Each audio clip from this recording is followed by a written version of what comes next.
Les mœurs et coutumes du village de Sankofa. Dans le village reculé de Sankofa, niché au cœur d'une vaste savane africaine, les traditions se transmettaient, de génération en génération.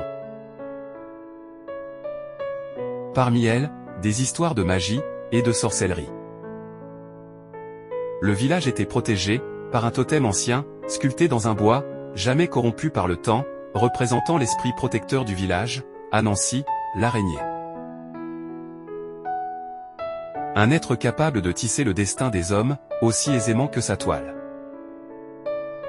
Kwam était le guérisseur du village, respecté et craint pour sa connaissance des plantes et son pouvoir de communiquer avec les esprits. Mais sa fille, Amara, était fascinée par une forme de magie bien plus sombre. Elle avait découvert, caché dans la hutte de son père, un vieux grimoire, relié en peau de bête, contenant des sortilèges et des incantations interdites, liées à la sorcellerie noire. Poussée par la curiosité et un désir ardent de prouver sa valeur, Amara commença à s'expérimenter avec ses sortilèges, en secret. La première de ces incantations invoqua un esprit malin, qui lui promit un grand pouvoir en échange d'un sacrifice. Séduite par la promesse de cet esprit, Amara accepta, ne réalisant pas que le véritable coût de ce pouvoir serait la paix du village de Sankofa.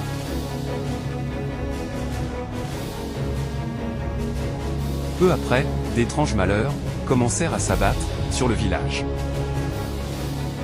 Les récoltes se flétrirent sans raison, des animaux tombèrent malades, et une ombre de discorde s'installa parmi les habitants. Kwam, sentant l'œuvre de la sorcellerie, à l'origine de ces fléaux, commença ses recherches pour découvrir la source du mal. Une nuit, sous la lueur d'une lune pleine, il suivit Amara et la découvrit en train de réaliser un rituel interdit. Le cœur brisé par la trahison, Kwam confronta sa fille. Amara, les yeux emplis de larmes, avoua tout à son père, réalisant l'étendue de son erreur et le danger qu'elle avait fait courir à son peuple.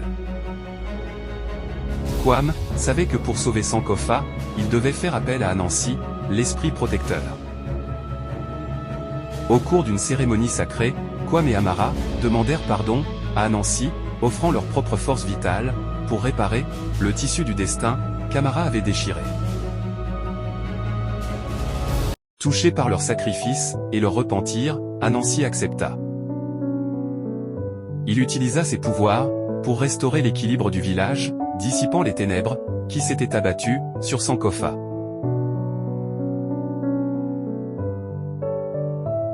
Amara apprit une leçon précieuse ce jour-là.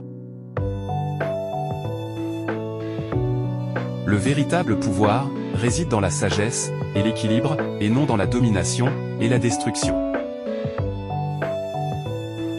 Elle décida de suivre les traces de son père, devenant une guérisseuse, qui, au lieu de s'appuyer sur la sorcellerie noire, utilisait sa connaissance des plantes et de la magie blanche pour protéger son peuple.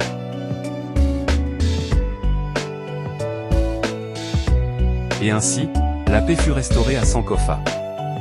Les habitants du village, désormais plus unis que jamais, continuèrent à vivre en harmonie avec la nature, sous le regard bienveillant d'Anansi, rappelant à tous l'importance du respect des lois et du pouvoir de la rédemption.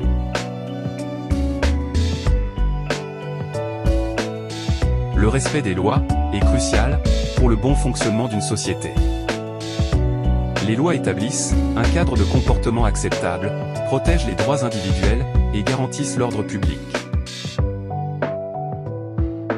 En respectant les lois, les individus contribuent à promouvoir la justice, la sécurité et la stabilité sociale.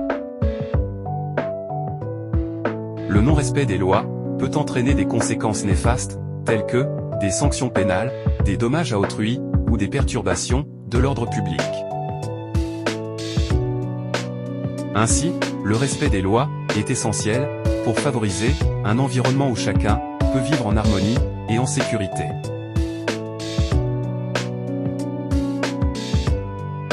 La repentance est un changement de direction ou de pensée accompagnée d'un regret sincère pour les actions passées. Elle implique de reconnaître ses erreurs, de les regretter profondément, et de se détourner de ces mauvaises voies. La repentance est considérée comme essentielle pour obtenir le pardon de Dieu et pour vivre une vie alignée avec ses enseignements.